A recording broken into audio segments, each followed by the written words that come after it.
Good evening, ladies and gentlemen, and welcome back to RCI TV for round 3 of the Euromasters Season 2. We started out in Italy at Imola, and it was Wolf Matuszka that took the first win of the season. We moved to Le Castellet in France for round 2, and it was Harry Conway who, right towards the end of the race, snatched a win after a drive-through penalty, a track limits for Wolf Matuszka, and a timed second penalty for the likes of Jarkko Torvinen. And now we are back in Italy for round 3. We're here at Monza, the Temple of Speed, and with some unpredictable weather conditions to boot with it as well. Good evening, my name is Ryan Gill. I have Ryan Mawson alongside me and Stu Harmon behind the cameras here tonight. Ryan, it's been a week.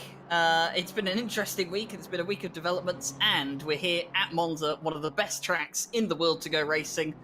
And the drivers have to come up and see if we can get 3 different winners in 3 different races to start the season. Yes, hello Ryan. Yeah, welcome to Monza. What a place to come and test your cars. And I was talking to Wolf Matuszka a little bit, a few days ago, doing some of the testing, and he said that he actually thinks that some of the Lamborghinis in a race pace might be the ones to watch out for. Obviously, Wolf has got some incredible pace in that Audi, but race conditions, you never know what might happen. It's a funny track as Monza. You think, it's just a bunch of straights, and people will think. I know a lot of people come to this track thinking it's a good beginner track, and it's easy to drive around, incredibly difficult to master. There are so many tiny little nuances that you have to nail in every single chicane to get that time. And I expect that the qualifying here today is going to be very, very close because of that. It should be very, very close, and you can see up at the temperatures in the top right corner of the screen, 29 degrees ambient, 36 degrees track. It is hot out here today at Monza, but the weather is going to be unpredictable. We've seen plenty of rain on the practice servers in the build-up to the race this evening, and I believe that the AM split that's also racing here tonight getting a bit of a taste for those conditions already. Up towards the top of practice, it is that man that you're very familiar with around Monday nights this evening. It is Wolf Matuszka at the top by just about half a second from Will Stephenson in the 108. We have quite a few BMW M4s towards the top of the timing table at the moment, but they are, of course, the most common car for the season.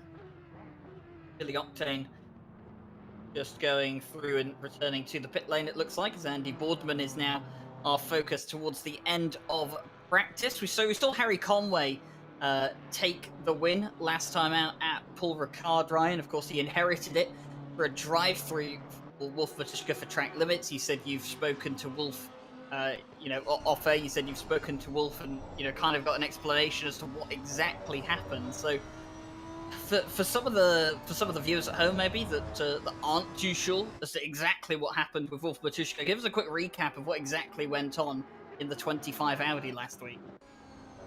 Yeah, well, as we have a quick race replay of Jarkko Torvinen taking an early trip to the wall, an easy way to do coming out of a Ascari. There you go, into the wall. But yeah, I had a speak to Wolf because it's not, it's very unusual for Wolf Matuszka to get a track limits just out of running wide and driving style. And what actually happened was a very, very slow, what crept up on him, overheat of the brakes.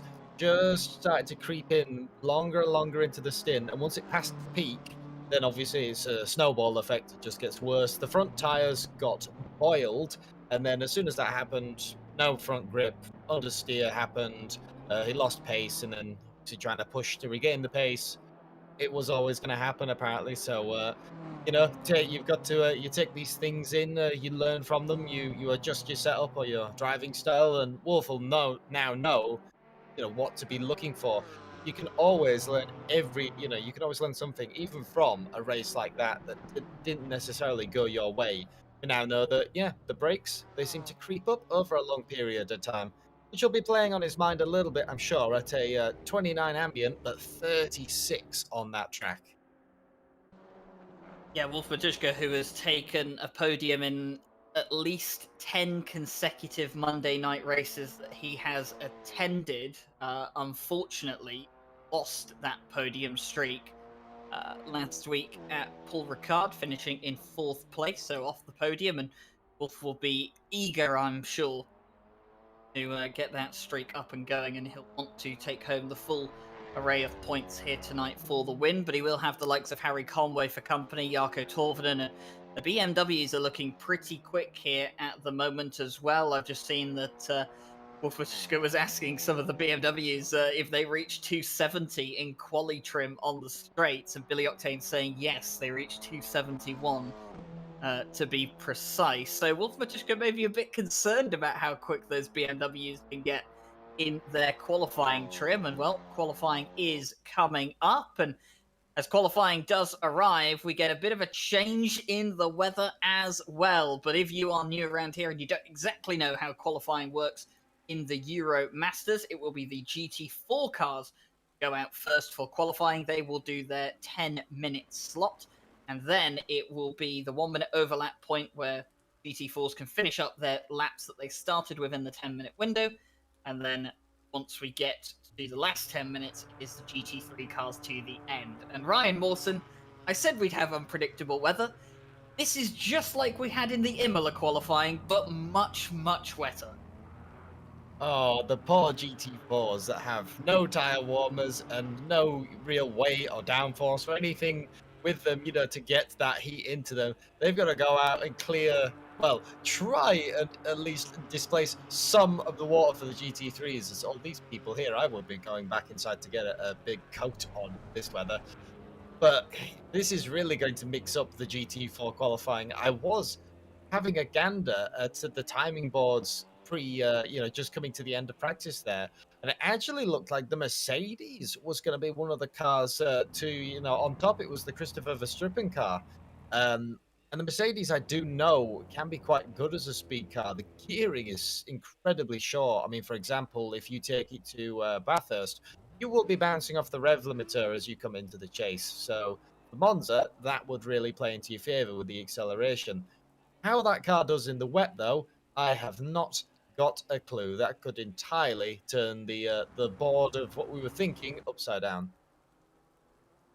Well, it'll definitely have placed a lot of the drivers on their toes. They may have been expecting this if they went into the practice service throughout the course of the last week. They would have known that there was a high chance of rain. I mean, it's one of those things, Ryan Wilson, where if you're preparing for a league, you want to do well, you'll typically check and see what the conditions are, and well, they have been varying plenty. So I think a lot of these guys will have been prepared for that, but there will be a few people, just a bit caught out this evening. But it's going to be a great show to see, which drivers can take advantage of these tricky conditions. It is the poor GT4s that have to go out and start.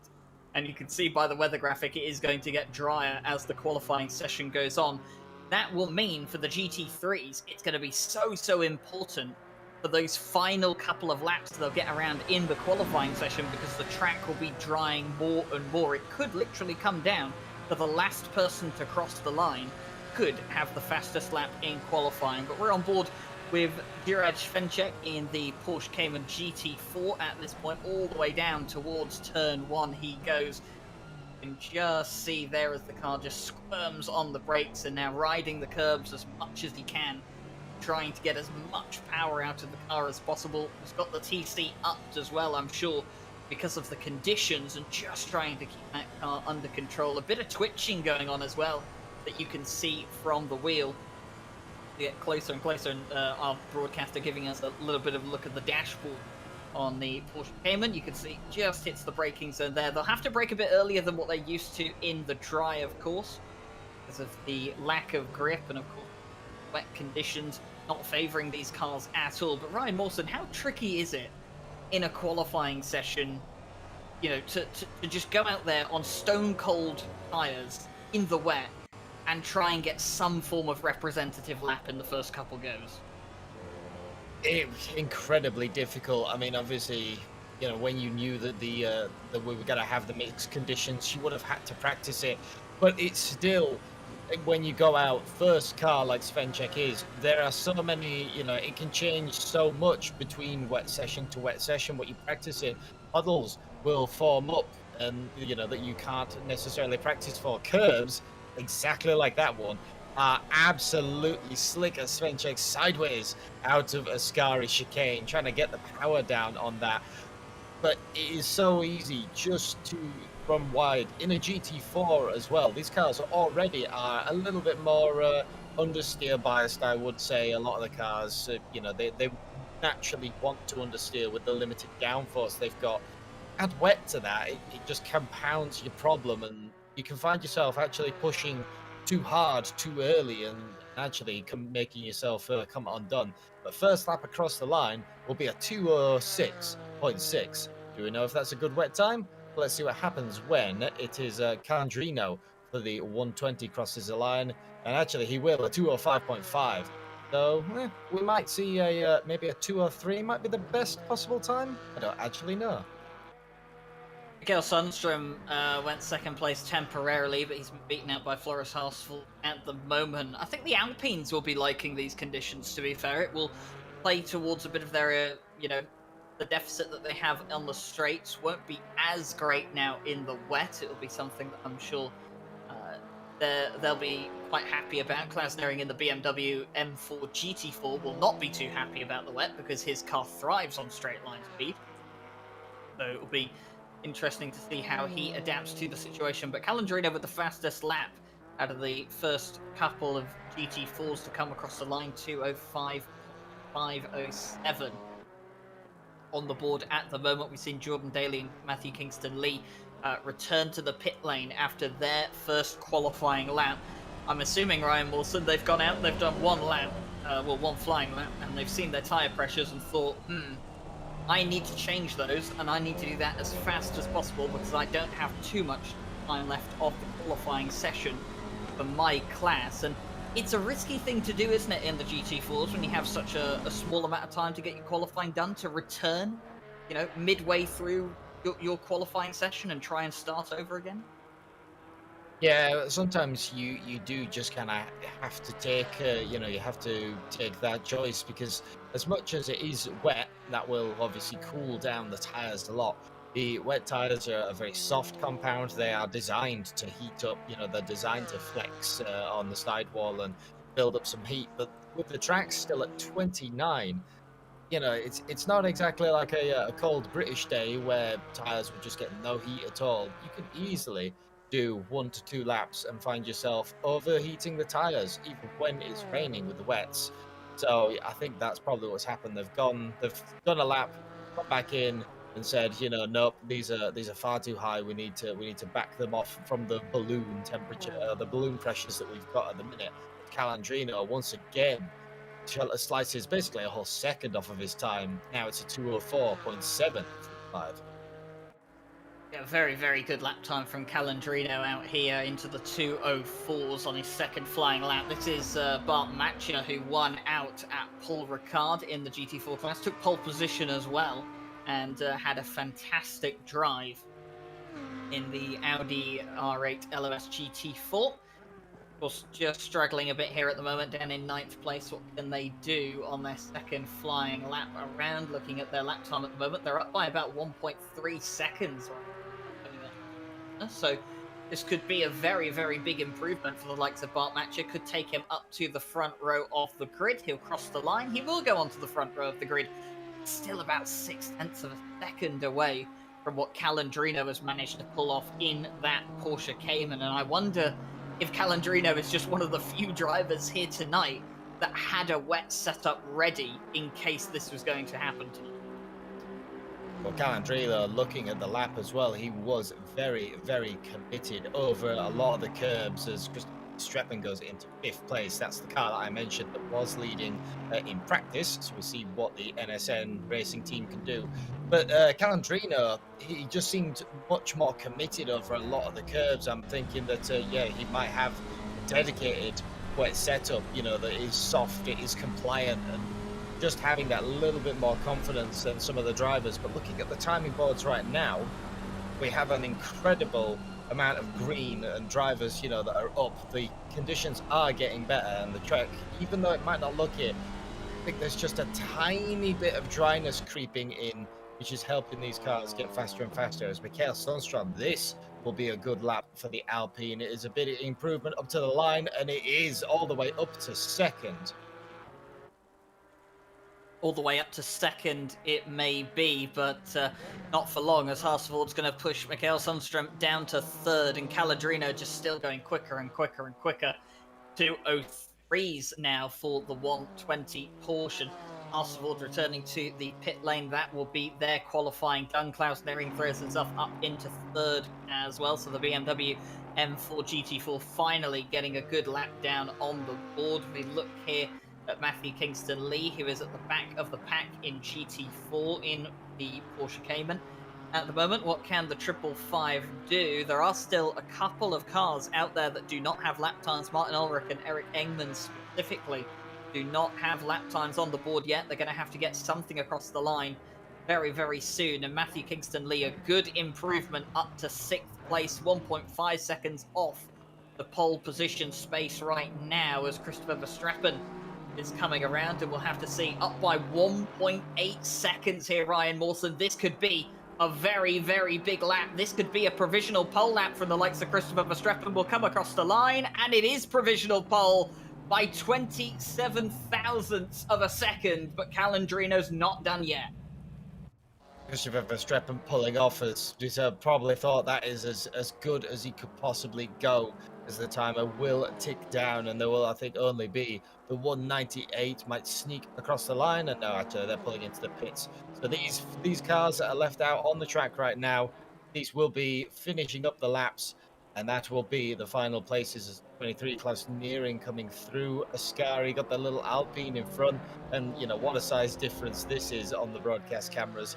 Tiny little Alpine ahead, huge BMW, but here comes Calandrino up to the line. What will it be? It will be another sneaky improvement. 203.7 just knocks the 747 off the podium.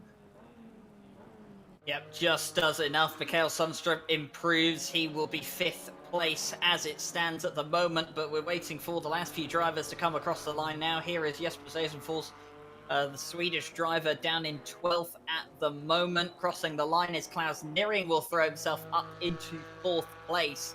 Very well done from the BMW. Eisenford crossed the line and into the top 10 as well, as we await the final GT4 car. It is Martin Ulrich, who is one of 2 cars without a lap. Eric Engman did not set a valid lap. They will start at the back of the field.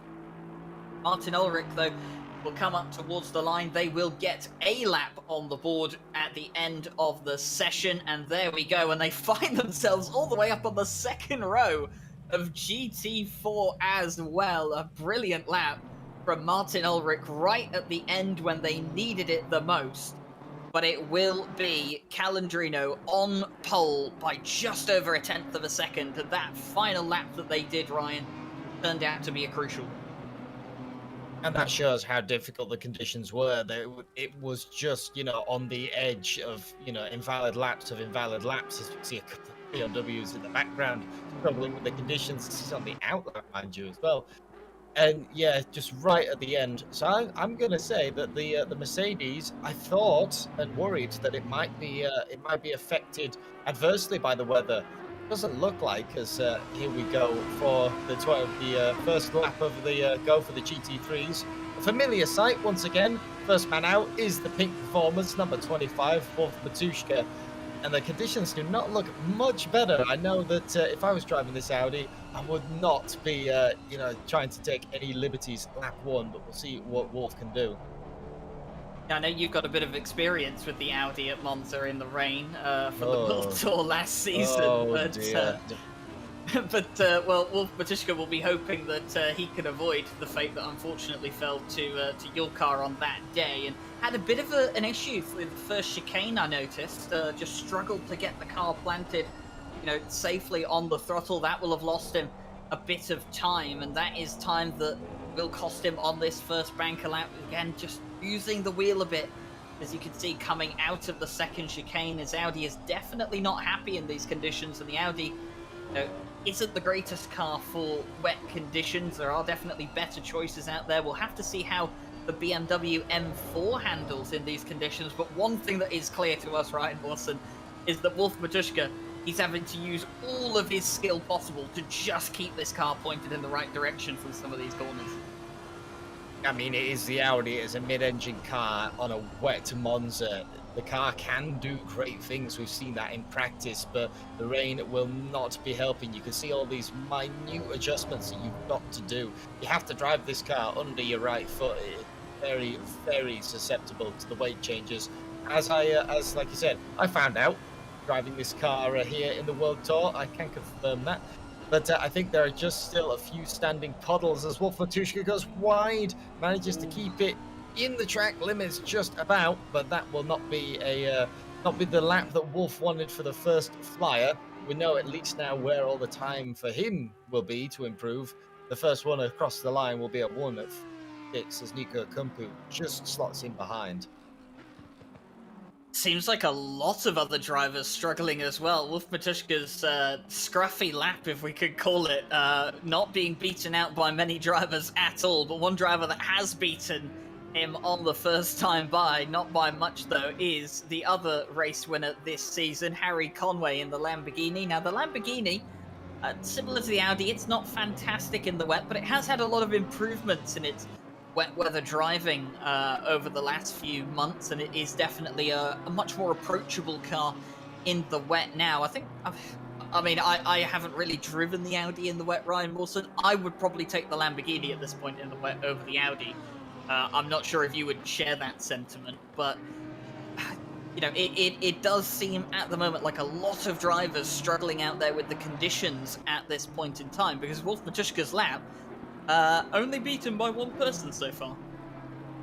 Yeah, and I'm wondering though, because yeah, as we've said, a lot of the times, a lot of these the situations that these new BMWs are being thrown in, it's the first time that we've seen them actually perform in a race. It might be that the BMWs front-engine cars are, you know, very stable, but they often do struggle with pace in the wet because they don't have any weight or as much weight over the rear tires as say the mid-engines or the rear engines. You know, the Porsche, for example, that has a great boost in the wet, you know, when it if you can get that car hooked up because of the weight over the rear.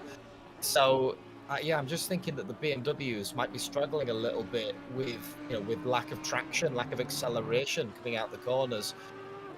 The Audi versus the Lamborghini, I mean, if it was up to me, I would pick a Bentley, but if I could not make that pick, the Lamborghini seems a little bit of a happier, safer car in the wet, as Wolf Matuszka does improve his time from the scruffy lap to a lap that I'm sure he will be happy with, the 55.2, as Martin Lawrence in the you know, familiar 171 Audi as well slots into second place. So Wolf Matuszka takes that provisional pole away from Harry Conway. We'll have to see what Conway can do in reply, as Martin Lawrence was up to second, but now it is Will Stephenson who's put himself up into second place, and he's within a second now of the lap time that Wolf Matuszka has managed to pull out. We've seen Billy Octane jump up into fifth place. He's 1.1 off of that provisional pole at the moment, but that's a very, very good lap from the number 33. And just looking down here, there are so many cars with green times around Wilson, very similar to what we saw with the GT4 class, although Wolf Matuszka has invalidated his current flying lap, so he'll have to wait until his next time by if he wants to improve on that, and that could give a few drivers out here just a little bit of extra motivation to go out and get that lap time off of him at the moment, but it is a lot of time to find. But I think in these conditions, there's always a lot of time to find across one lap. Yeah, getting that perfect lap is just so tricky in these conditions, and the ever-changing conditions, as you can just about see as we look at the windscreen of Nico Kumpu. See that ever so slightly more grey line? That will be a line that is, you know, the water, at least the standing water, has been displaced off that. You will have a tiny bit more grip if you stay within that line, but that might not be your ideal line. You have to alter them to the, you know, to a wet line. You've still got those massive standing puddles coming out of Aqua, you know, coming out of this corner, Parabolica. And through the first chicane, there's a couple of puddles that like to form on the exit of the corner, which is, I think, why we saw the Audi of Wolf Matushka squirming around for traction.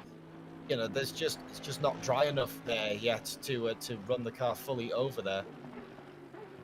Nico Kumpu comes out with a blistering lap time at the moment and puts himself within half a second of Wolf Matushka's lap time. Wolf has started a new flying lap as well and got himself going underway. Let's see how much he can improve. Billy Octane up to third place. Another very, very good lap from the 33 car and really putting themselves in a good position for qualifying. Jarkko Torvinen just struggling a bit at the moment. The Lamborghini's not having a great time of it out here in the wet right now. Harry Conway, the only one of them inside the top 10. They'll be hoping for a dry start to the race, but Jarkko Torvinen will correct only one Lamborghini being in the top 10 as he throws himself up into 5th place. Here is Jake Boswell all the way down in 19th towards the back end of the GT3 field. We said that Jake Boswell, the previous Monday broadcaster, getting involved in a little bit of racing here under the Triple R Academy name and just struggling out here at the moment in the BMW M4 GT3. I mean, these are not easy conditions to throw yourself into, and especially when you haven't driven so much and you haven't raced so much, these kind of conditions can be one of the first big challenges you encounter in something like ACC. Oh, the wet driving in ACC is, a completely different ball game. It's just so different to anything that you will do. Jake Boswell comes across the line, and it will be a big improvement up to 9th place. Picking out the other Triple R car of Harry Conway, that 29. We have a small side note. Jake Boswell, the only car here as well, and the first car for the Monday Championship anyway, to be running a custom livery. So at least now, when we see the back of the car, we can definitely tell that it's a Triple R car. As Harry Conway decides, you know what, I'm not happy with being all the way down there. I'm just going to jump to 3rd place. Jump up to 3rd place he will, and we have to see, is this going to be enough for Wolf Matushka to take that provisional pole? Martin Lawrence has jumped up, but Marek Vons, who challenged Wolf Matushka for the first round of the season, has come back with a bang. They weren't present for Paul Ricard. They've come back now and have gone up into 2nd place right at the end, provisionally at least. Wolf Matushka is still out there on a flying lap at the moment. Here comes Jarkko Torvinen across the line. He's up by a good chunk of time as well. As he crosses the line, he'll throw it 2nd. Right at the end, he'll give himself the chance to be on the front row alongside Wolf Matushka. I think Wolf has just about done enough, unless Harry Conway can find a magic 0.6 of a second out of nowhere, but I don't think he is going to find it. He's down by 0.2 on his lap time at the moment. So Wolf Matushka, who is up by 1/4 of a second, probably doesn't need it. But you always want that fastest lap. You always want to say, well, if you could have gone faster, I could have beaten you anyway. Yeah, and necessarily, a lot of times as a driver, you might not even be looking at the timing boards. You are just focused on speed, going faster and faster. If there's anything to have, we need to have it just in case. But as you mentioned, I think it came down to the last lap. It did. And actually, Wolf Matushka has decided that, you know what, that's enough for me. Into the pits we go.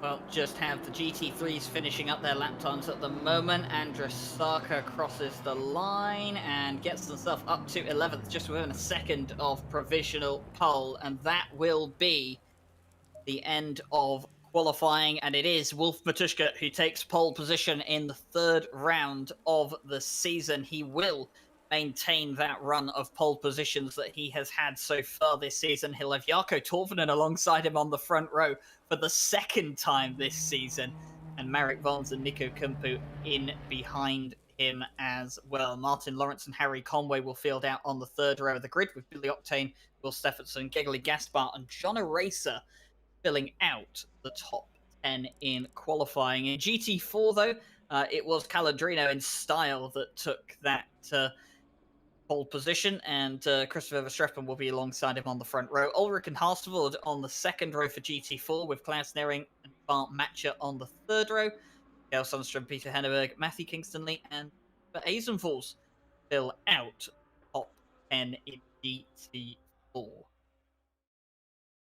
Well, before we get into proceedings here tonight for the race, we'll have a little bit of a look at the championship standings. Wolf Matuszka's little blip with missing out on the podium has meant that he couldn't capitalize on the excellent start to the season at Imola. That means that Harry Conway is now just 11 points behind him.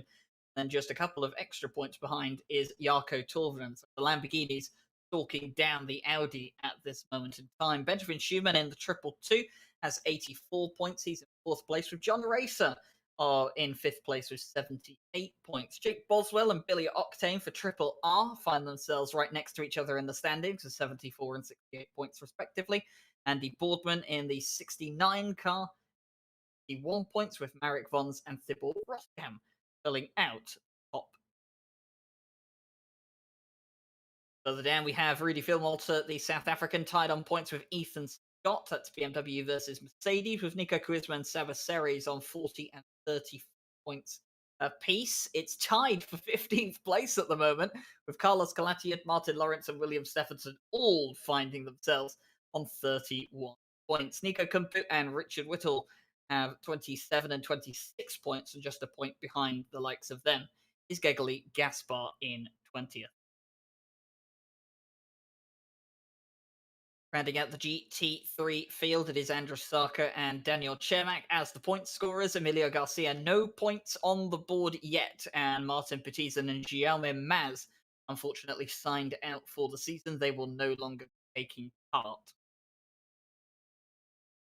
On to GT4, and it is Peter Henneberg that still leads the way in the championship standings, but Christopher Verstappen, Klaus Nering, and Bart Matcher are close behind, including Mikael Sundstrom as well. 4 points between second and fifth. A bit further back is Martin Ulrich on 76 points, but he's got company in Floris Halsford and Nicholas Nordquist on 72 and 71 points. Fabio Calandrino, despite his incredible performance, is only down in 9th place in the championship. He'll be looking to improve significantly upon that tonight. And Matthew Kingston-Lee rounds out the top 10 in.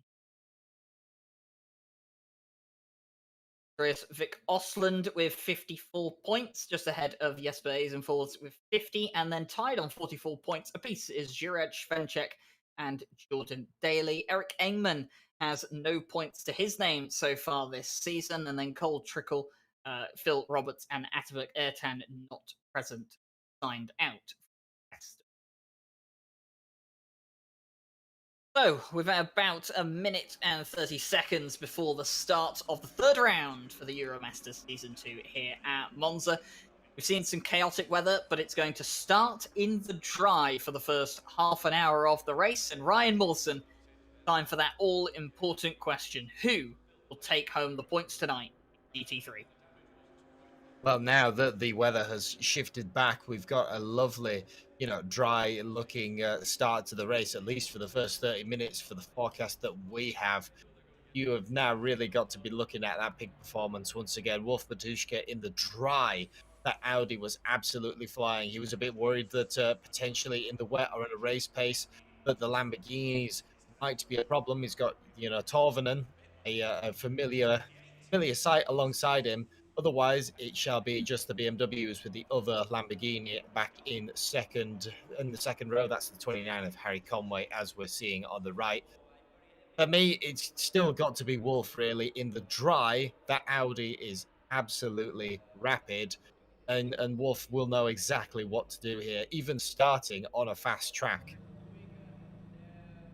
Yeah, starting on a fast track gives you the idea that the rain has come and passed, but it was here recently. Plenty of clouds in the sky, and we'll have to see exactly what happens over the course of the next hour. Plenty to decide, and we'll have to see now if in these dry conditions, if the way the lap times have shaped up in qualifying will now start to switch over, and maybe the likes of Wolf Matuszka and the Lamborghinis will have a bit more of an advantage now. But we did talk about the fact that the BMWs are hitting a high amount of top end on the straight. It will be something to keep an eye out for in the slipstream. So important around here. And we'll have to see how all of that shapes out. You can see the GT4 field just pulling away now at the back of the pack. And T1 at Monza, Ryan Mawson, it is infamous. It has to be said. Probably one of the most popular corners in the real world of racing and in sim racing as well, but usually for all the wrong reasons. How important is it tonight, specifically for the drivers in the mid-pack, to keep it clean through T1? Yeah, Monza Turn 1 is, you know, the official meme, I think, of any kind of racing. It doesn't matter what you're doing, you know, if you're from GT3 to Formula 1, Monza Turn 1 always is a talking point. But, yeah, mid-pack, you have an accident or you get tangled up or anything, you always say that, you know, you can move a hell of a lot forward in a race. But at Monza, if you get into an accident at turn 1, you can easily find yourself almost, you know, a quarter to half of a lap down on the cars in front of you, and that kind of, it doesn't take away your you know, your sort of ability to win the race entirely, but it just makes it that much more difficult. So anything can happen.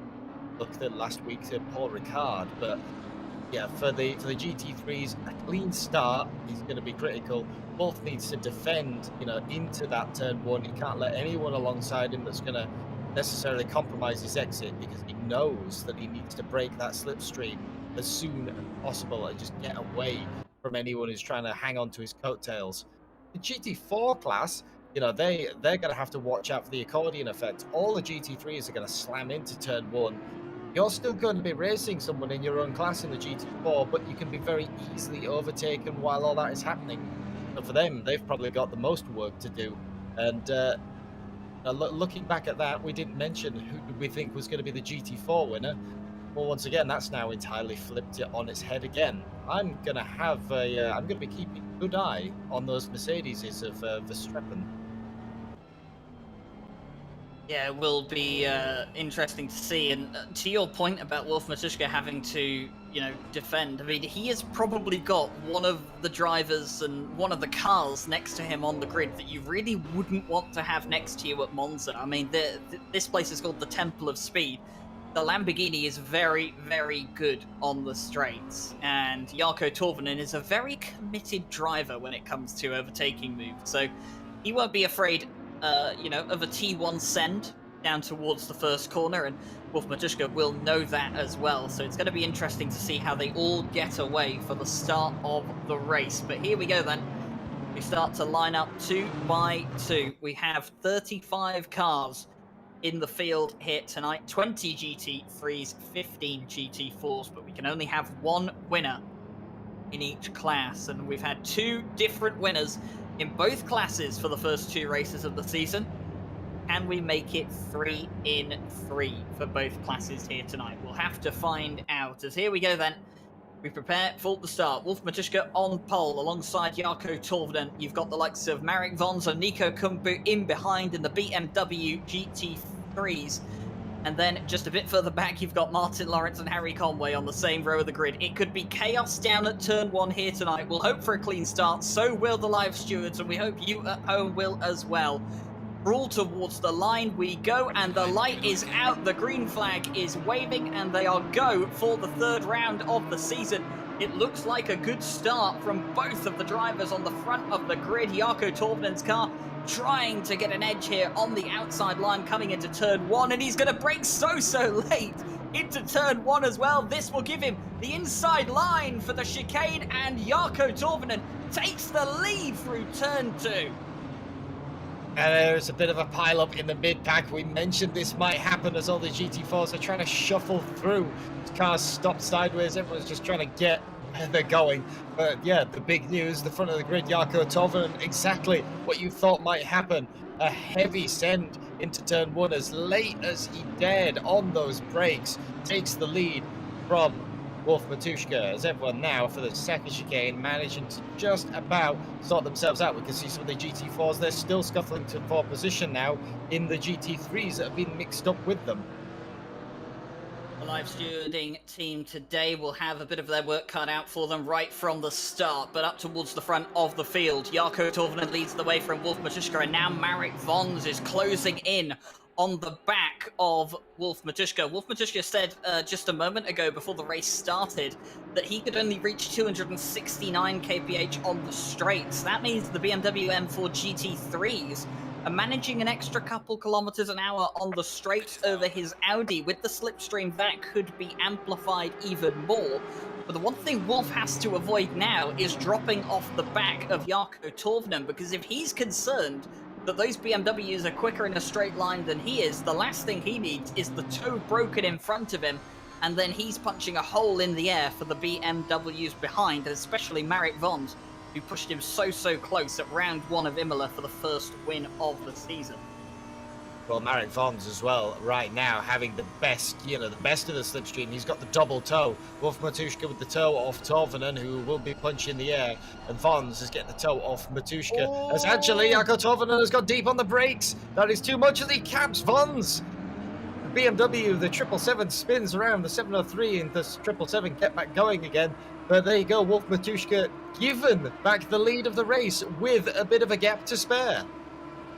All going plan to Wolf Matuszka through no intervention of his own. Jarkko Torvinen just goes way too deep into the first chicane and, well, punishes himself for it, lost a position.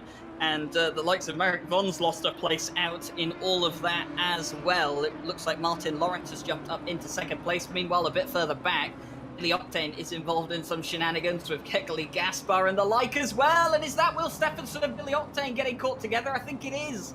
Both of the BMW M4 GT3s, one for Connection Loss Racing, one for Triple R, getting involved with each other and getting tagged together, bringing each other into the gravel and losing places out as well. And now Jake Boswell, I think it was, looking to take advantage of that mistake from Billy Octane. Here is Harry Conway and Nico Kumpu fighting in towards the Ascari chicane, but Nico Kumpu will have to wait another chance to get past the likes of Harry Conway, although Harry Conway had a very difficult exit out of the Ascari chicane. Now Nico Kumpu pressure straight back on. Yeah, you can see just tucked as as high under the wing of that Lamborghini as possible, trying to get any kind of advantage. But yeah, once again, Billy Octane though showing off his drifting skills. I think we can confirm that Billy Octane is the best GT3 drifting, drifter in the field so far. That's twice in 2 races in 2 weeks. He's had the car completely broadside and has managed to save it. And this is, I think, what we would call a gaggle of cars. It's actually some people coming down the pits incredibly early, and that is a very damaged-looking BMW. That is Andy Boardman and Targa, the 818. Those two are very, very dented up. Yeah, taking advantage of the pit window opening up early as there's an accident down towards T1, and it's involving the likes of Daniel Cermak and Thibaut Roskam, and I think there's another car involved there as well. Looked like one of the pink BMWs that got involved. Carlos Calatiud was there as well. I think he just escaped it all, really. Well, did get caught up a bit inside it, but Daniel Cermak, unfortunately, not having a great time, and neither was Thibaut Roskam, as he had to turn himself around. And I think it was Rudy Philwalter in the 99 that actually went and returned to the pit lane. So not entirely sure what's gone on exactly with his car, but meanwhile up towards the front, it is connection lost versus connection lost, and it is Audi versus BMW. And the interesting thing that I'm seeing here, Ryan Mawson, is that gap that Wolf Matuszka got through the little scuffle into T1, he hasn't exactly made haste on it at all. Martin Lawrence looking like he can keep the pace with Wolf for the moment, and he has the fastest lap of the race to back that theory up. Absolutely, and I think what Wolf Matuszka will be hoping for, obviously we never know what strategy people are going, different levels of fuel and, all of the strategies that they've got. But what they're hoping for now is that Marek Vons starts fighting with Lawrence, or even that, Torvinen gets back involved and just extends that gap. It is slowly creeping. It was 1.5 last go around under the timing board. That has been updated to 1.8 as Marek Vons looks to the inside of his teammate. There will be too wide through the first chicane. And there you go, Marek Vons ran the outside of the Audi, but he's not going to get up as the 171. Yeah, just went a bit wide through the exit of the corner, caught the gravel, and that slowed down the exit for Marek Vons, although it looks like Martin Lawrence might just be willing to give his teammate that place, although he is going to make it difficult because you've got Jarkko Torvinen right in behind, doesn't want to lose the podium place that he has at this point to the Lamborghini behind, so will stay as they are, but it is Marek Vons that gets past Martin Lawrence, so the CLR cars switch places. And now it'll be down to Marek Vons to try and close a 2.9 second gap to Wolf Matuszka. Wolf Matuszka, who got overtaken right at the start by Jarkko Torvinen and then regained the position when Torvinen went way too deep into the first chicane. Been given a fantastic opportunity now to run away with the race, but he has to capitalize on it. Well, 3.275 seconds underneath the last timing board. That is getting quite a comfortable gap, I would say. But, you know, as you mentioned, the BMWs, even in the race stream, are faster without a slipstream. No matter what manage Wolves do, and Jake Boswell is off at the Ascari chicane, hard into the tyres. I think this was a clip of the curb. You can see incredibly close to the 33, and there you go, loses the back end. I think there might have been some tram lining on the curb in Ascari there. That's something that I've encountered, particularly in the Lamborghini. And I know a few people have highlighted in the Mercedes towards these dipped curbs at Monza now. You can really tram line them quite easily. Meanwhile, down in GT4, though, things looking pretty interesting. It is the likes of Christopher Verstappen up at the front at the moment from Martin Ulrich and Bart Matcher. So we have Merck in the lead as it stands at the moment. Calandrino, of course, did not get a great start to his race, and well, he is he's come into the pit lane and actually served his mandatory pit stop already, but he does have two other GT4s ahead of him that have also served their mandatory pit stop, so he has really had a good start to the race, and now he's going to have to see how much of it he can recover. But at the moment, all looking good for the two GT4 Mercs at the front of the field. And Mikael Sundström here at the moment, he's in 5th place. He's having to defend for Klaus Nearing. He wants the rain to come back at this point in time, and the only solace he has is that slipstream he's getting off the 22 in front of him.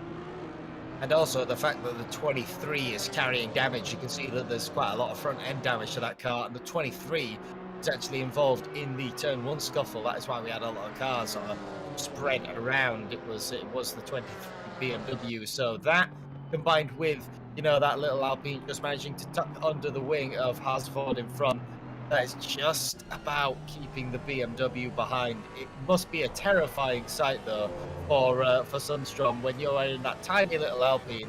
There's nothing really that you can do once you've got to the straights. You can close right up in the corners. You know, the corner speed is phenomenal, like we're seeing right now, but you know, the straight line, what do? You can't do anything. Yeah, unfortunately for Mikael Sundström, when he gets onto the straights, he just has to pray that the BMW won't be able to catch him into the corners. And, well, doing well right now as it stands, but just having to take as much as he can. There's been an issue with Wolf Matuszka down towards turn 1, and Marek Vons is off as well, cutting through the chicane. I've just seen it on my side of my monitor, Ryan, but down towards turn 1, there was an issue with Wolf Matuszka and the GT4 car coming in here, and the GT4 car, just braking way too late and clips the back of Wolf Matuszka. Marek Vons brakes too late and goes deep. But now that's closed up the whole pack again, as Marek Vons is closer to the back of his teammate, but he's also gained, inadvertently, the Wolf Matuszka, who had a little bit of an issue with that GT4 Porsche. Yeah, exactly. And it just, you know, a tap and a half spin, that's all that was needed, though, to catch that back up. That is now the BMW. As soon as he's got back in the slipstream range, Wolf will not be wanting that. The Audi already struggled with the top-end speed.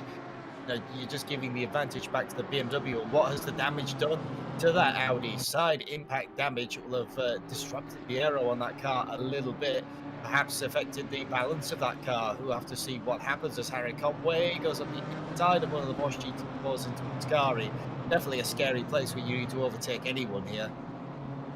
And a bit touch and go between the likes of Gegely Gaspar and Nico Kumpu as well. And here is Gegely Gaspar as we speak, just trying to get past the GT4 Porsche at the moment, and that Porsche all the way down there, is that the likes of Matthew Kingston Lee? No, it's Jesper Eisenfors actually in the 85. Forgive me for getting that mixed up, but yeah, he's not had a great time as of it yet. He's come in, done his pit stop early, and of course that means he's going to be involved in all the GT3 traffic really early on. And that's the danger, isn't it, Ryan Mawson, for the GT4 cars, if they want to go for that strategy of pitting early to get out of their own traffic, is that they then end up in someone else's traffic, and we've got a GT4 car getting tapped on the back by a GT3. That was Savaseries in the 889 trying to outbrake the likes of Billy Octane, but Billy Octane using the traffic to his advantage, he just boxed him in. And at this point, Savaseries, he can't do much. All he can do is try and avoid the GT4. Didn't do well enough. A little bit of a tap. He's lost most of that time himself. But my word, I mean, it was fantastic traffic management from Billy Octane, but from Savaseries, maybe just needed a bit more caution there. Yeah, and you know, you've got to remind yourself of that coming into the braking zones. A lot of the braking zones at Monza are hard, heavy, high-speed braking zones where the GT4s, they will brake incredibly early versus, you know, these people in the GT3 cars.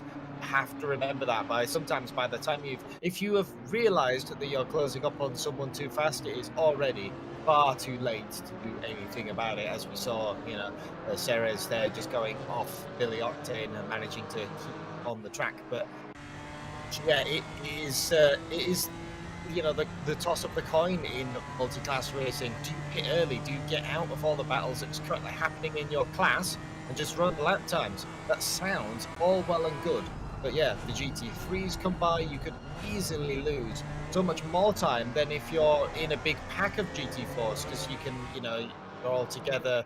GT3s have to take a little bit more caution getting around you. It's such a hard call, and I don't think it's a call that I've ever really, you know, made right, even in my multi-class racing days. Well, we've got Jordan Daly, who's currently under pressure from all the GT3s at the moment, and Jarkko Torvinen has taken the fastest lap of the race. There's no damage on that Lamborghini that's holding him back at the moment, and he's just gone faster with a 148.877, and his first task now is to get past the likes of Martin Lawrence. And all of that, you know, little accident that happened towards the front of the field with Wolf Matishka and that GT4, it's kind of given Jarkko Torvinen a bit more leniency on a recovery drive here. Of course, took the lead right at the second corner, but then made a mistake and gave the lead up. But, you know, if things stay close like they are now, he's definitely within striking range. And if he can lap faster than Wolf consistently, he definitely will catch him. But the traffic management that we're going to see in a couple of laps' time from all of these cars at the front is going to be crucial to determine who will be walking away with maximum points here today. Because at Monza, things just don't always go as simple as they should be when it comes to racing and overtaking in multi-class.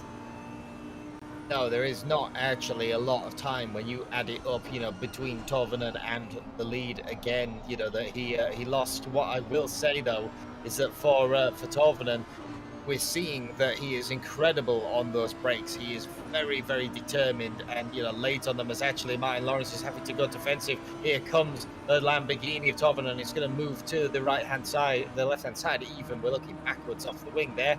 If he can hold it around the outside, this is the move that he pulled on Wolf and took the lead away late onto the brakes. If you can stay around the outside for the first half, but it is not going to happen. Martin Lawrence closes the door, chops the nose off Torvinen. That is the move that he's trying to go for. He can do it if he's later on the brakes, but he's got to be careful not to do the same mistake that gave the lead up.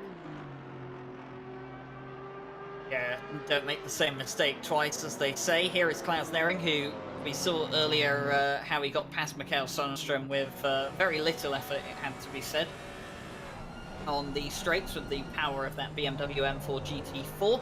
And now, on the back of Floris Harsford, he's got a GT3 car of Andy Boardman coming through at the moment in the number 69, and going to get him on the exit of Ascari as well. And you could just see the pace difference between the GT3 and the GT4 there in a straight line. It is clear as day, and that is the easiest part of the track to overtake the GT4 cars on the straights where you can both stick a side of the track. You don't have to interfere with each other.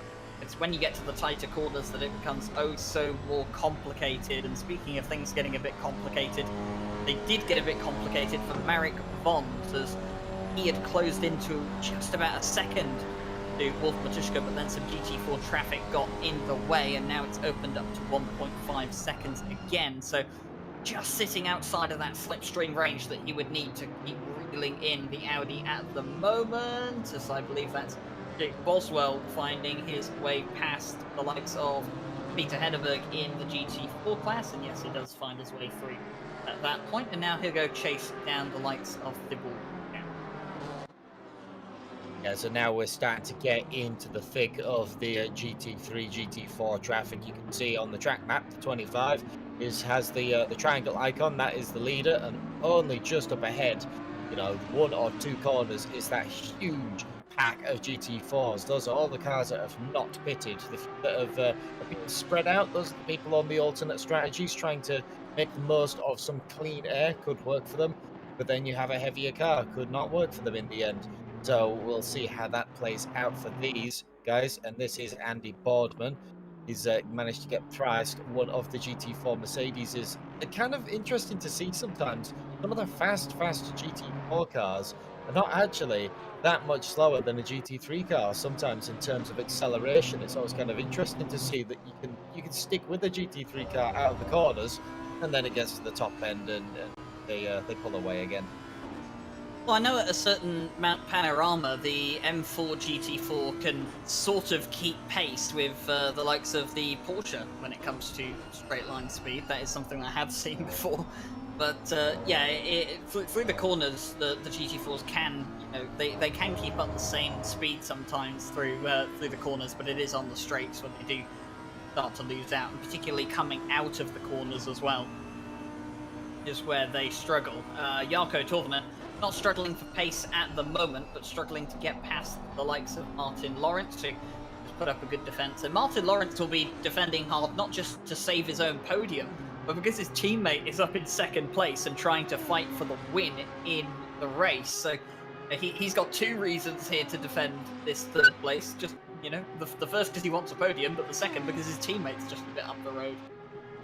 And his teammate is closing in on the likes of Wolf Matuszka. Jarkko Torvinen goes to the inside, hard on the brakes. He chops the nose off of Martin Lawrence, the exact move that was pulled on him a couple of laps ago. Goes, there you go, we'll get a quick race replay of this. Moves to the inside, hard on the brakes. I talked about Torvinen, he just seems to be that much more confident on the brakes in his Lamborghini. There you go. No contact to anything. That is how you overtake a turn 1 for Monza. So now Torvinen is going to be chasing down Marek Vons. In GT3 then, William Stephenson and the likes of Nico Kumpu going side to side as well. A little bit of contact there, and Giggly Gaspar's going to make it 3 wide as well as we come down towards the first of the Lesmos. Got to sort it out at some point, boys, and like they do. And I think is that Nico Kumpu now ahead of William Stephenson? Is so the 256 gets and in front of the 108. Will Stephenson got some damage on that car, not having a particularly great time of it right now. As we look back from Nico Kumpu's car, you can see just in the background there is John Aracer as well, a few seconds back, and with him is Billy Octane. They're fighting over the likes of 9th position at this point in the race. Harry Conway is a driver that has gone a bit unnamed so far in the race, and gonna have a little bit of a replay as to what happened. Giggly Gaspar here got caught, I think. Whoa! Right over the anti-cut. Those are the curbs you're not supposed to run over, and that's particularly why Giggly Gaspar losing out a significant amount of time because of that puts him into the clutches of John Aracer. But I did say Harry Conway is a driver we haven't talked about too much. He has had a fairly quiet race so far, and he's sitting in a bit of a bubble at the moment in 5th place. He is, but he kind of had a similar race at Paul Ricard even, and that, you know, it was just keeping it clean, keeping it consistent, he was, he came it right to the end, and now this is making things interesting. All of the lead that Wolf Matushka did have has just been erased by this GT4 traffic. That is Marek Vons, that is the 777, the only car really that we've said that is really going to make Wolf, work for this championship. He has caught right back up, and the BMW has the speed advantage of the over the Audi, only slightly, but they do.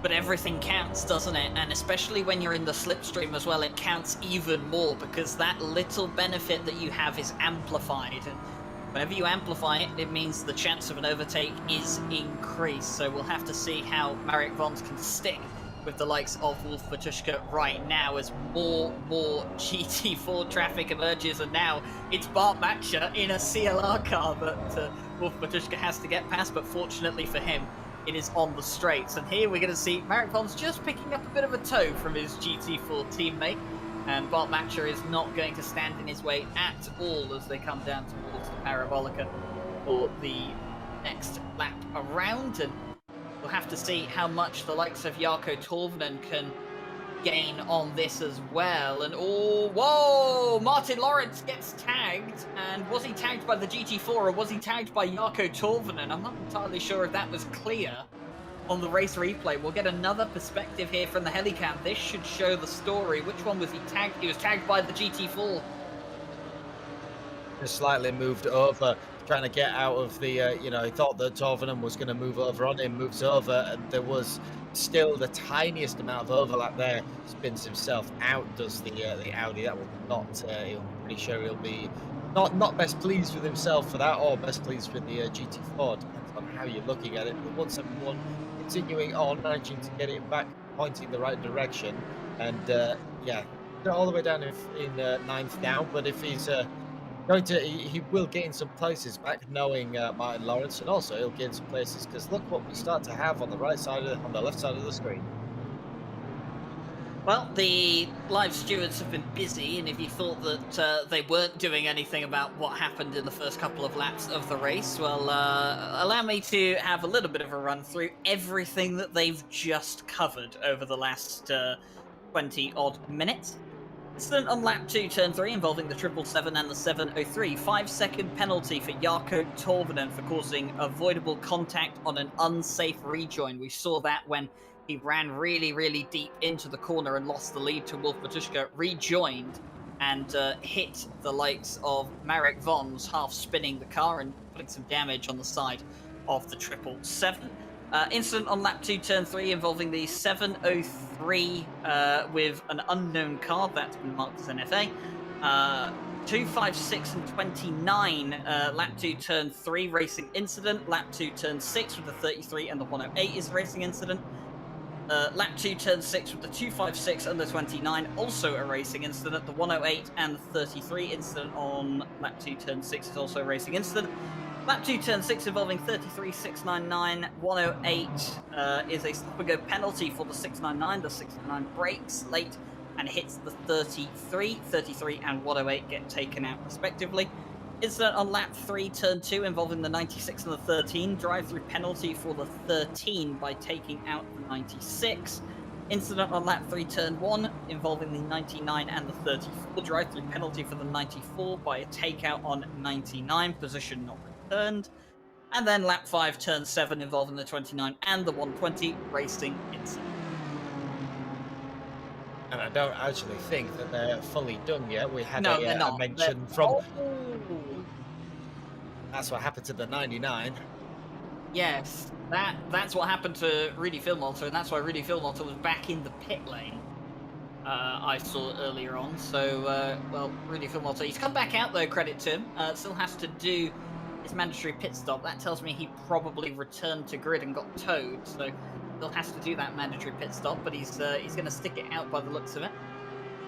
See if he can find his way back up to any points-paying positions. And here is Martin Lawrence after that little mishap with the M4 GT4 that caused him to hit himself into the barrier. He's now trying to get past the likes of Billy Octane in the Triple R Academy car, and Billy Octane's not going to make this easy on him at all, and Martin Lawrence has to go off on the exit of Ascari, he will find his way through and up into 8th place. And now Jarkko Torvinen's penalty and Martin Lawrence's little mishap on the back straight have given Harry Conway some more benefits this season, it would seem. So Harry Conway up to 4th, but of course 1.6 seconds behind the likes of Jarkko Torvinen, so he effectively sits 3rd right now. And exactly, again, that's exactly what happened at Paul Ricard.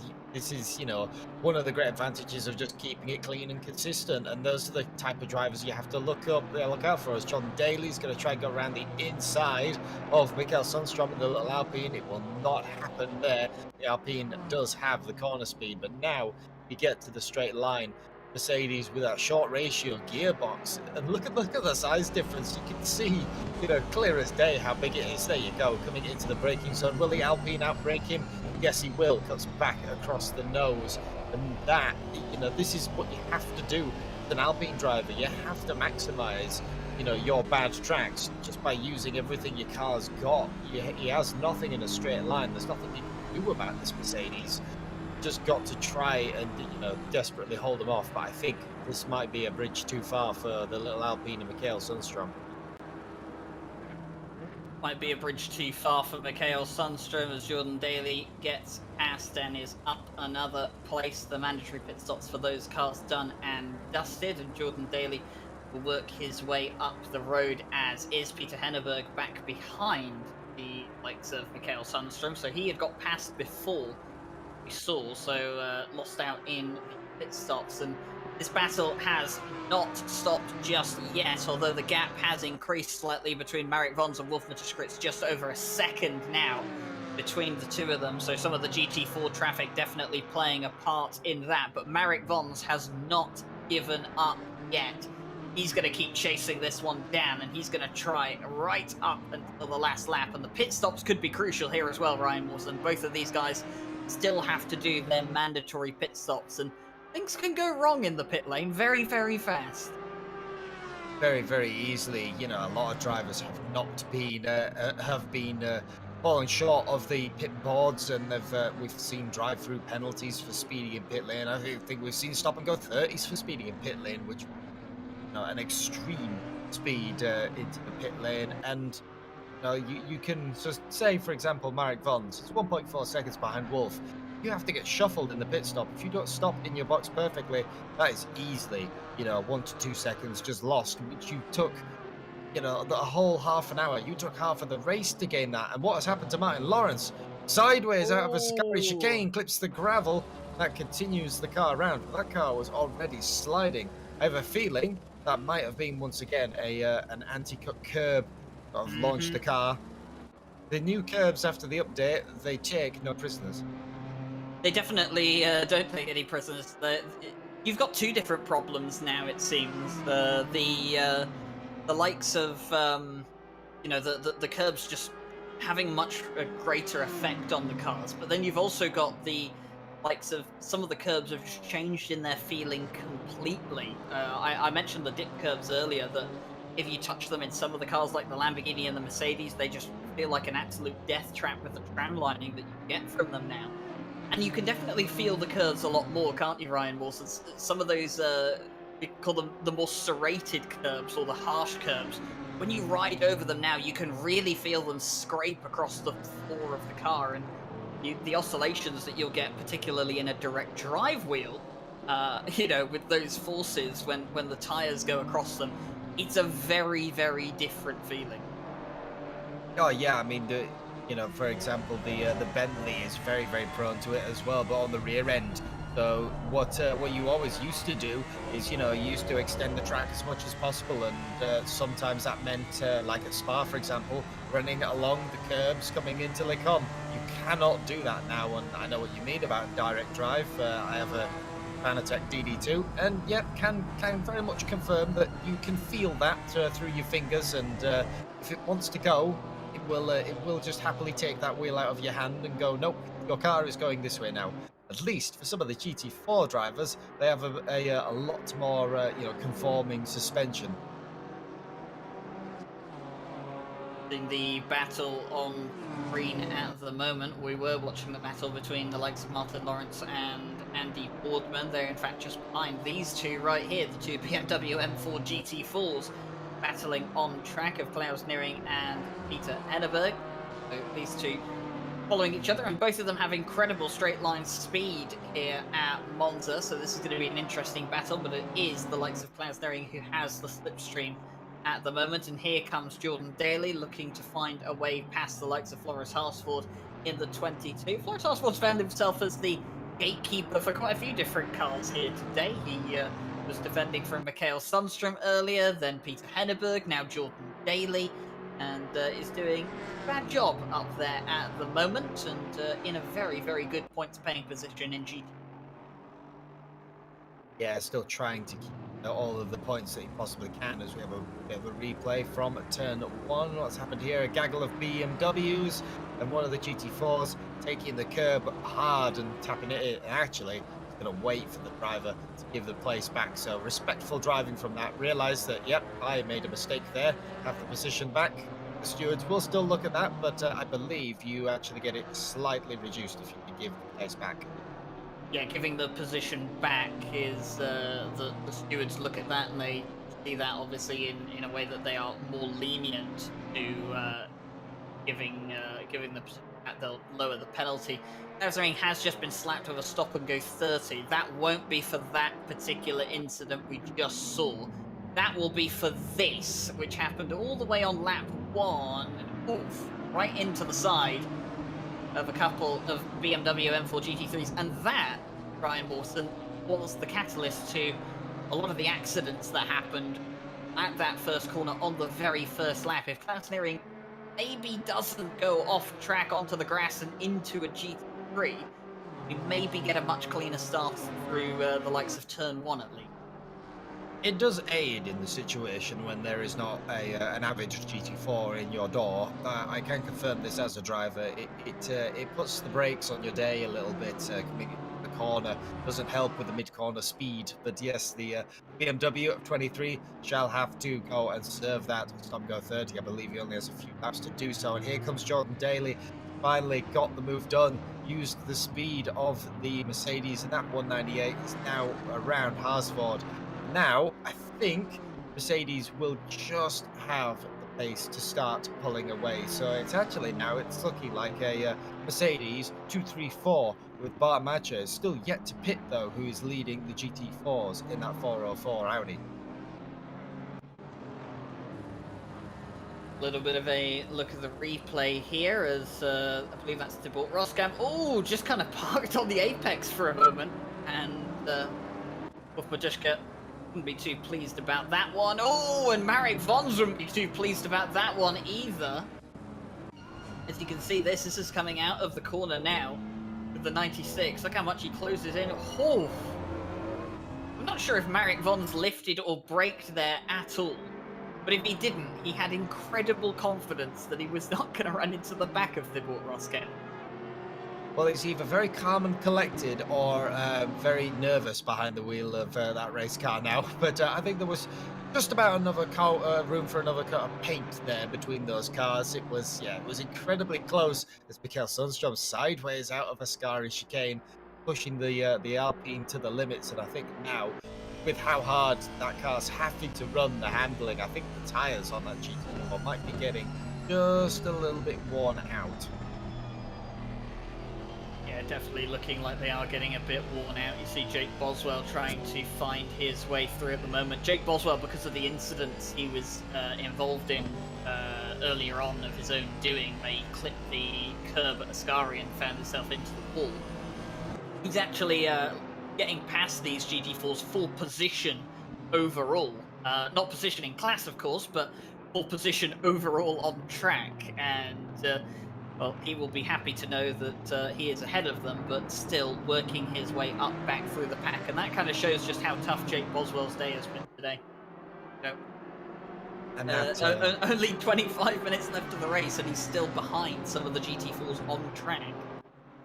And that reminds me of, like, for example, the Bentley at Indianapolis. I remember watching that in the real GT World Challenge. They were clipped by a GT4 car, and watched that car spin around quite violently with broken suspension. disconnected. The wheel was pretty much not connected to that car anymore. And I think they came out at the dying moments of the race, got past a lot of the GT4 cars to score and point, and that is all they needed to keep them in the championship. And that's kind of what you have to think on as well. A lot of times, you know, you can get into these huge accidents, but you just have to, you know, continue on. If you get that 1 point, that can be your championship decider from where you want to be, or you know, or losing out. Yeah, 1 point can make a difference, and there's plenty of drivers out here that know that, and that's why a lot of them fight for every point they can get. Floris Arsford, I think, finding himself under a bit of pressure here from Mikael Sundström. The benefit that the Porsche Cayman driver has to deal with is the fact that that Alpine does not have some great straight line speed, but he does have the slipstream, and that's what Mikael Sundström will be depending on. No custom livery on that Alpine for today, but I have been told that a custom livery involving baguettes is coming. Mikael Sundström in the little French car, and I'll be eager to see that next time around on a Monday night. And Jiraj Fincher making his way through on yes bays and falls there at the moment, and that's a GT3 exit stage left. That's Carlos Calatiud, who has found himself in the wall on the exit of Ascari, but on the left-hand side of the track. And, yep, just lost it. And at that point there, Ryan Mawson, once it's gone like that, you can't stop it. Nope, once the Lamborghini has decided that we are sliding and you are going this way, you are going this way. There's nothing you can do. Even if you just jammed on the brakes, you'd just cause the car to spin. There's basically nothing that you can do. Speaking of Lamborghinis, here's Harry Conway trying to get through the GT4s. What will this do between the battle of the 22 and the 899? The 899 gets the better run. Trying to go around the outside, coming into one of that's the first Lesmo. Can he do it? Not quite. Maybe trying to go for the cutback, and he does. Oh. Underneath the Porsche for Lesmo too. It's going to be side by side. The Alpine brakes as late as he dares. Manages to get the move done, but now you've got to straight down to Ascari. He's got to defend that position. Yeah, so now Mikael Sundström has got past Floris Arsford. He's now doing what the Porsche's been doing for him for the last couple of laps. He's punching a hole in the air, and that's not what the Alpine needs.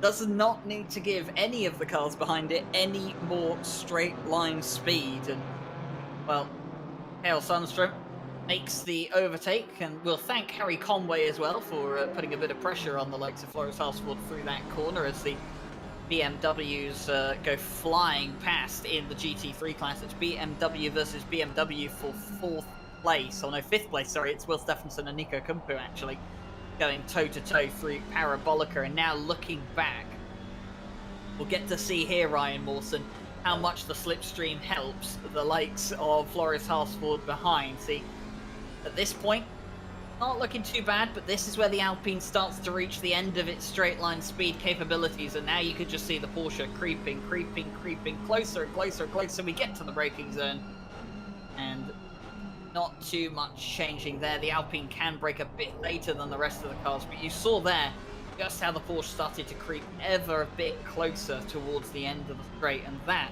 what Mikael Sundström's going to be concerned for throughout the rest of the race. And then look at the acceleration out of the corners that the little Alpine can harness. You know, it weighs nothing. I think it weighs about as much as a crisp packet with a little tiny little four-cylinder turbo engine. Yeah, just manages to scuttle away. That's all you've got to do as an Alpine driver. And Mikael, you know, even on a track that you would not think of bringing that car to, managing to maximize it, just knowing what his strengths are of the car, just using that to his advantage. If he can keep it, he's got 20 minutes left on the clock. If GT3 traffic a little bit more to his advantage again, just break the toe of the Porsche. That then gives you that little bit more of a safety buffer again. Well, Wolf Matuszka with 1.6 seconds at the moment. That is his buffer between himself and Marek Vons. And Wolf Matuszka seeing if he can keep that gap exactly where it is or grow it throughout the rest of the race at the moment. But every single time he looks like he's pulled away, Marek Vons just starts to reel it in again. And the GT4 cars can't come soon enough by the looks of it for Wolf Matuszka. The traffic playing to his advantage at the moment. We'll have to see for how much longer that will last. The pit stop's still required for both of these drivers. We have 17 minutes and 46 seconds for both of them to come in and serve that mandatory pit stop. They need to get it done before the end of the race, or you'll end up like one of the drivers did at Paul Ricard, who came into the pit lane just 2 seconds too late and did not get their pit stop done within the mandatory pit window, and that had them slapped with a 2-minute penalty post-race. Not something you want to end up with, and Andreas Vik Osland has gone into the side of Nicholas Nordquist down towards turn 1, and that is not an ideal situation. We'll smash through one of the signboards for the little maze that we have at the end of the chicane as well, and I think we've also just been informed that car 23 Klaus Nearing has unfortunately been disqualified by race control. That will be for hitting the maximum allowed amount of license points in a race. We saw them receive a stop and go penalty earlier on in the race. We also saw them do this right here, and I think along with what happened at turn 1 on the first lap, and along with that is enough for the stewards to unfortunately say day is done for them. Day is done for the 23 at Monza, but they will still have the championship license points as long as they've not maxed that out. And yeah, these two, Nicholas Nordquist looks like actually gave the position back to the Porsche. It was a squeeze too far, I think. Just, you know, there was perhaps a slight bit less of a car's width. Either Nicholas or the other driver, you know, decided that they would reset, carry on. The 21 managing just about to get through Ascari. There is just about a little car's width there. But now you get back to the straight where the Porsche shall reign supreme, and it's just going to be this, you know, this chain of events of swapping constantly. If you can't break away from the driver you're battling, and all that does then is slow you down, you know, whole seconds per lap. Exactly like the situation that Floris Hardvold and Mikael Sundstrom were in, but it looks like Mikael Sundstrom has broken away from Floris Hardvold for the time being. Nicholas Nordquist will now look to do the same against the likes of Andreas Vik Osland in 35, up towards the front of the field. I can tell you that Jarkko Torvinen has actually broken that 5-second gap he needs to Harry Conway to keep his podium place. So even when Jarkko Torvinen serves that 5-second penalty in his pit stop, assuming nothing goes wrong with the pit stop, he will be ahead of Harry Conway when he comes out. So he's done enough to keep that podium position at the moment, but finds himself 7 seconds away from second place in what looked like could have been a fantastic day for Jarkko Torvinen.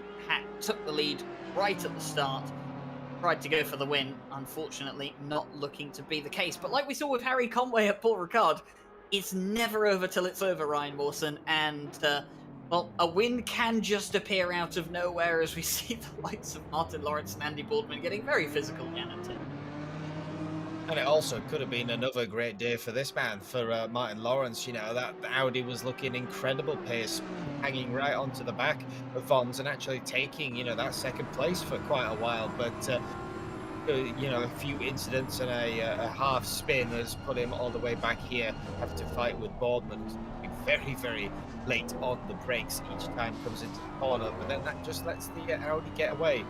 But yeah, for the 29 of Conway, I'm still keeping my eye on. You just never know what will happen. Tempers could be high, pit stops can go wrong.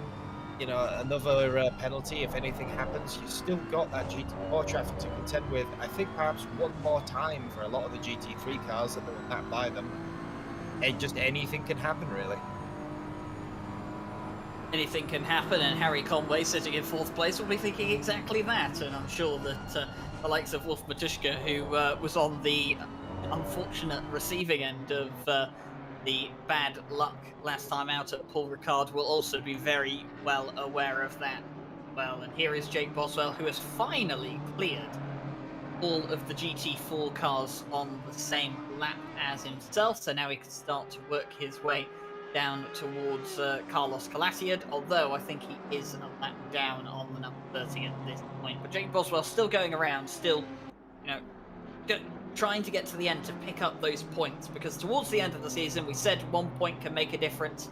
You might as well get to the end of the race, pick up those points, take the result on the chin, and look for peak. And I think that's what Big Boswell is trying to do right now, as we get a little bit of a clip of Andreas Vigosland.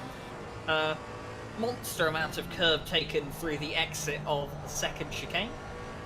And he is now just within striking distance of the pole sitter that we had at the start of the race. Calandrino did not have a great start to the race, was into the pit lane on the very first lap to repair damage and get his pit stop out of the way. So that pole position, Ryan Mawson, points feel sweet, but the result from the race won't.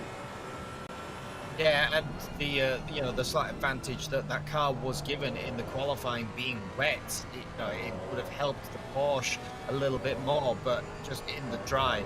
Mentioned that those Mercedeses were looking formidable, and the Audi, well, match of the 404, who's done phenomenally at Paul Ricard. You cannot discount that car. So I think it was just changing conditions didn't help. Being caught up in the incidents really didn't help, and just find himself all the way back here. But for Vic Osland, so I said, trying to use all the curb possible. I think it's the 13 minutes remaining. It's just let's see what happens. Let's just go for it and try. There's position, there's points and position you had. You're running out of time to take them. Well, Andreas Vic Osland then looking to see if he can get his way past Calandrino in the closing phases of the race at the moment. Under 13 minutes to go when round 3 will be over here at Monza, and Wolf Matuszka still leads the way, and that gap has gone up. It's now up to 2.8 seconds between himself and Marek Vons. Has Wolf Matuszka finally found his stride, and is he finally able to pull away from the likes of the 777? We'll have to see. But not over till it's over. Jarkko Torvinen still has the fastest lap of the race, and at this stage in the race, I don't think that will be changing anytime soon. With the tyres, they'll be fairly worn out by now with the temperatures that we have out on track. So I don't think Jarkko Torvinen will have to worry about that fastest lap point being taken away from him. A bit further down the field, Nico Kumpu and Will still very, very close to each other, only 0.8 of a second between those two. They've been almost tied together for the entire race, fighting for 5th place, so that's been an interesting one to keep an eye on. But throughout the rest of the field, there is not too much going on besides the battle in GT4 between Calandrino and Vic Osland. It has all quieted down a bit, and the stewards, I think, Ryan Wilson, finally able to catch up on those incidents and starting to get to the point they can maybe actually enjoy the race.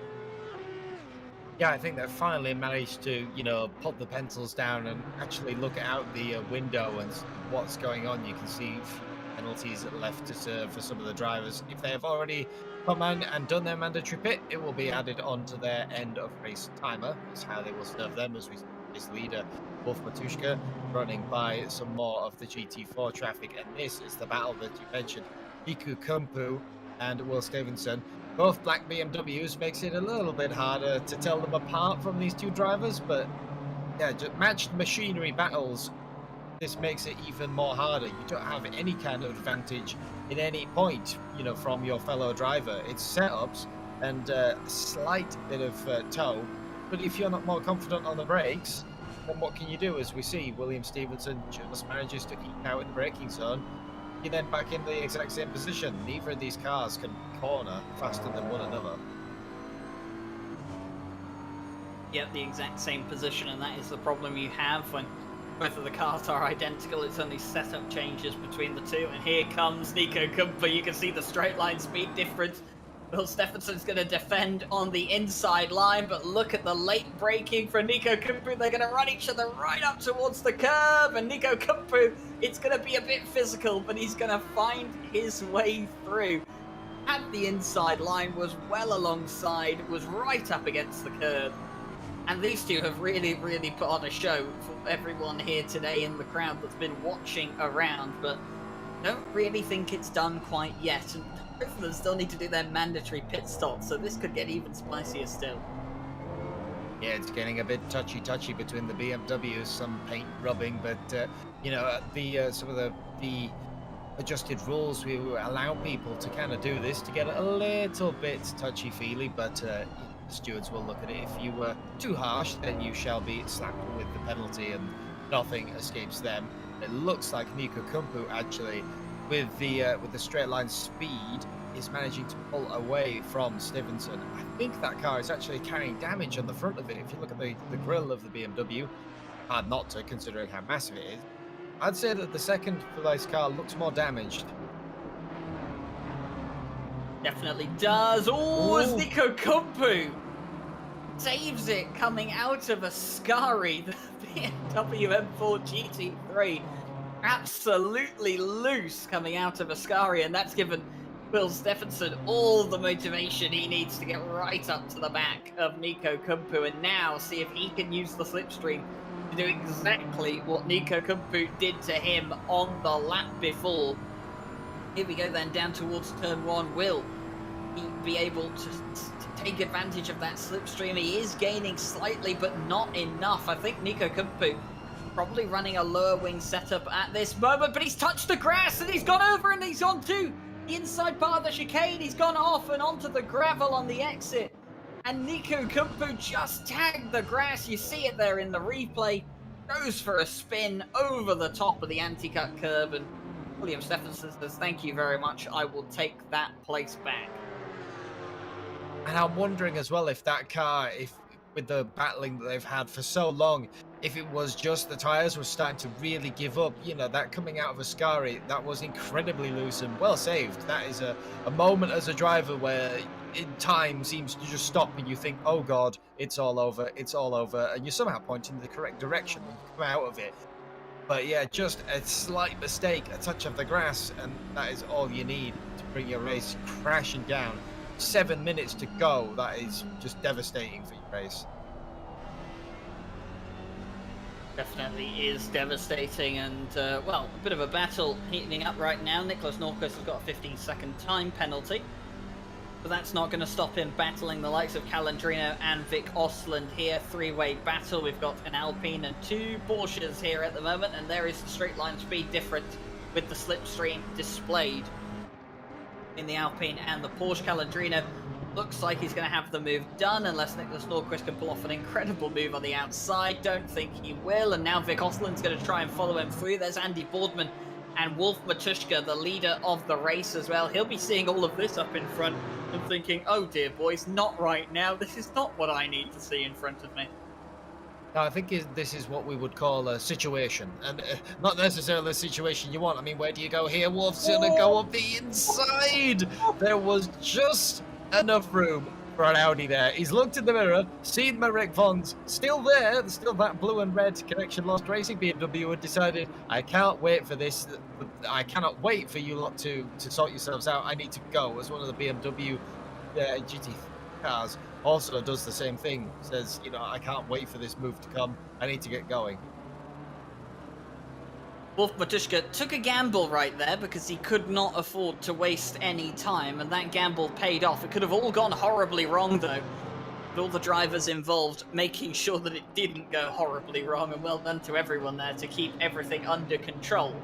What it has meant is that Nicholas Norquist has got back past Calandrino, although the Porsche looks like he wants to change that. There's contact between the two of them, and Nicholas Norquist has gone for a half spin. He's lost the places out to Calandrino and Vic Osland. Jarkko Torvinen goes by out the exit of Ascari.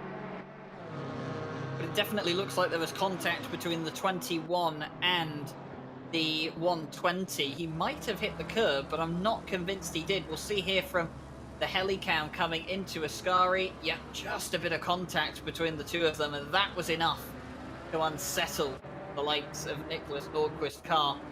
And looking on the replay here, this is where Calandrino was absolutely sent by a GT3. There was a bit of contact in there, and that's what allowed Nicholas Norquist to get back through. Calandrino wouldn't have been happy with that, of course, and rightfully so, as Marek Vons has come into the pit lane to serve his mandatory pit stop. We see Harry Conway in the background doing the same. where will Marek Vons come out? He'll be hoping he doesn't come out in any traffic. And we'll hope to see if he can gain any time on the likes of Wolf Matuszka now, maybe finding himself in a bit of clean air. But with 4 minutes and 20 seconds left to go of the race, if he is going to gain any time now, Ryan Mawson, he's going to have to hope that Wolf Matuszka gets held up a fair bit. Yeah, and I know that Wolf is quite the fan of the overcut. He always says that, you know, he wants to go 1 lap, maybe more, or even 2 laps more than your opponent that you're racing. But I think looking at the time left for the pit window, shall be in this time for Wolf Matuszka, the leader of the race. He will be hoping that he comes out, you know, with a good gap to his rival, and a bit of clean air for the last few laps might just play into it. As looking out the windscreen, clear track all ahead, and we'll see. I'm pretty certain he will come in this time, unless he's got a bit of a trick up his sleeve, just enough fuel. It would be very, very close. Looking at the time, what will it be? Will he peel to the right? Yes, he will. The 25 will come in. No gambles for Wolf Matuszka here today. If he had anything go wrong on the next lap, that could put him in a very awkward situation. So he'll come into the pit lane. We should see Jarkko Torvinen and Nico Kumpu do exactly the same on this time by, and Torvinen does come into the pit lane. He will serve that 5-second penalty. Should still find himself on the podium once it is served. So Wolf Matuszka goes in, stops in his box, takes a bit of fuel, and will be on his way again. He's in the area at the moment, and yep, get himself going now. And fortunately for him, he's right near the end of the pit lane, so it won't be a very long run down towards that pit lane speed limit board. Although Marek Vons is coming at some pace here, Ryan Walton, and this is going to be very, very close towards the end. Is Marek Vons going to have a word into the first chicane? It's going to be a little bit of a look into the first corner. There's going to be contact between the two of them. Marek Vons will have to give that place back to Wolf Matuszka. I don't think he was sufficiently alongside, or is he going to gamble that he was turned into? Well, I think, considering that the foot is still firmly planted to the floor, I think he's going to say that he was turned into, and Marek Vons actually had a 3-second quicker pit stop. So there you go. What did I say? You know, things like slight mistakes in the pit stop that you've battled so hard for all race, it can easily come undone. And looking at that, it did look like Wolf touched the curb, and he just shuffled the car out a little bit from underneath him. Well, it will go to the stewards, is what the likes of Marek Vons is saying. So here we go then. We have a battle, and we will have the rest of this lap and another one to settle it. Here's a replay of what was happening whilst we were having a look down at turn 1. Wolf Matuszka was having a look on the outside. Meanwhile, live on track, he's had another look on the inside down towards Ascari, and he's got the move done. Whilst we're watching replays, there is action going on the track, and here is Wolf Matuszka.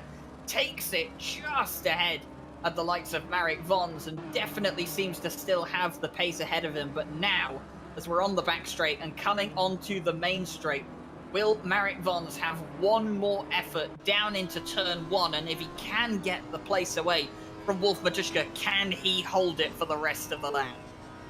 Just slots in, does Wolf. There was exactly the width of the car there, but now with all the fuel burnt off as well, the BMW will have the speed advantage by a fair margin, and the slipstream, Marek Vons too far back though for this time, closes up hard in the braking zone though.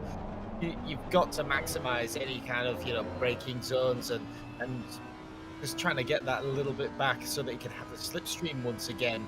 It's going to be a few more zones where you're really going to go for it, and actually looking up ahead, it might actually be a little bit of traffic playing into this on the last lap. You can just about see people going through the first chicane. Well, here we go on to the final lap as Marek Vons goes across the second chicane, going deep there and just having to take avoiding action across the likes of the chicane. Has that affected his chance? Wolf Matuszka's got past the GT4 Porsche, although he's going to move clean out of the way. Not going to get involved between the two leaders on this time around. I think Wolf Matuszka's done enough. As long as he can keep the car straight and not make any mistakes, it looks like He has got it done. We'll have to see what comes of the steward's inquiry into that turn one incident, but it has been a fantastic battle. Marek Vons, he's tried so hard. It has flashbacks to Imola all over again, where he pushed as hard as he could, but it looks like he's just going to fall short again. Wolf Matuszka, he rounds the final corner. He will provisionally at least take his second win of the season in the Euromasters Season 2. Peak performance makes it 2 of 2 for now. Marek Vons just a second back in the connection lost racing car, and it will be 3 different manufacturers on the podium as Jarkko Torvinen rounds the final corner, and he will slot into 3rd place as well. Harry Conway, just a bit further back, will come across the line in 4th, and Will Stephenson will round out the top 5 in the 108 BMW. Looking back, Nico Kumpu will take the 6. Been a day of ups and downs for that car as well. And Giggly Gaspar take the P7. And looking back, it's the BMW Fest. Billy Octane, Perez coming to the end of the lap. And for Martin Lawrence, that 171. A day of what could have been. That car looks so competitive at the start of the race. Just had a few things not go his way, and that half spin that we saw. And actually, looking back, this is John Eraser on Andy Boardman. Could this be a final change of position? Andy Boardman, the front end snaps on him. The 699 will have the inside line, and it's going to be a drag race to the finish, side by side. Who's it going to be as the line comes up? It will be Andy Boardman by 0.38 of a second. Andy Boardman by 0.38 of a second. Just edging out the likes of John Eraser for that 11th place on the field. And looking down into GT4, Martin Ulrich is the winner in the end from Bart Matcher and Jordan Daly. So in GT4, we have 3 different winners from 3 different races. But my word, as Monza delivered, we did not get the unpredictable weather that we were expecting throughout the race, but the qualifying was crazy. The race had plenty of entertainment for sure, but it is Wolf Matuszka that takes home maximum points provisionally at least. And Verstappen, right at the end, is now marked as DSQ. Well, we saw that car backwards. I'm wondering if he's actually driven in the wrong direction and the game has auto disqualified him. That's going to cause a few issues post-race, I know that much for sure. But, well, the likes of Martin Ulrich will be happy at least towards the top of the table, and so will Wolf Matuszka as well. Marek Vons and Jarkko Torvinen rounding out the podium in GT3. It's a day of what could have been for Jarkko Torvinen, but he'll look forward towards the next rounds, I am sure, as we will head for the 4th round of the season. We'll be going to the Nürburgring and heading out to Germany. So we'll be going up to Audi's home turf on this next occasion, and of course BMW's home turf as well. We will see out Barcelona and Spa in the next half of the season alongside the Nürburgring as well. But it will be another week's time until we find ourselves in Germany for the round of championship. So, it has been a thoroughly enjoyable evening here tonight with myself and Ryan Mawson. Big thank you to our partners and sponsors, of course, Race Department, AK Informatica, Driver 61, Fanatec, and Sim Racing GP. Race Department, find out all the incredible information in the world of sim racing and news. And then AK Informatica, our races are hosted on their server, so do check them out. Driver 61, if you want to win like a pro, you can check out the Sim Racing Academy and gain access for as little as $10. And did you know that if you use the discount code below, you can save yourself 25% as well? With Fanatec, you already know as much as you need to know. Some fantastic hardware that they make for sim racing, especially the brand new CSL DD, and plenty of new stuff coming in the year for Fanatec as well. And Sim Racing GP, if you're looking for some more communities on a few different platforms all in the same place, or maybe you want to host a community of your own someday for some friends, Sim Racing GP is the perfect platform to do so. So go and check them out. Well, from myself, from Ryan Mawson, Stewie behind the cameras, and the live stewarding team today here at RCI. Thank you very much for joining us. We look forward to seeing you in a week's time. We have the new championship starting this week. In fact, the Diamond Drive Cup Season 3 gets started on Wednesday. I believe they're out at Suzuka for the very first round of the season. Then we head for Thursdays to, Monza, in fact, for the GT4 Sprint Series, which will be taking place at Monza, the same as Mondays. And also at Monza is the Friday Championship. And plenty of enjoyable action happening last time out in the Friday Championship at Misano. They'll be continuing that effort here at Monza for their next round of the season. And then Night Owl will return on Saturdays as well for the late night live stream. And they will be out at Suzuka as well. So be having Suzuka and Monza on the plate for the rest of the week across 4 different series. But from myself, from all the crew here at RCI, big thank you for watching here tonight. We hope you've enjoyed the stream, and we will look forward to seeing you in a week's time at the Nürburgring.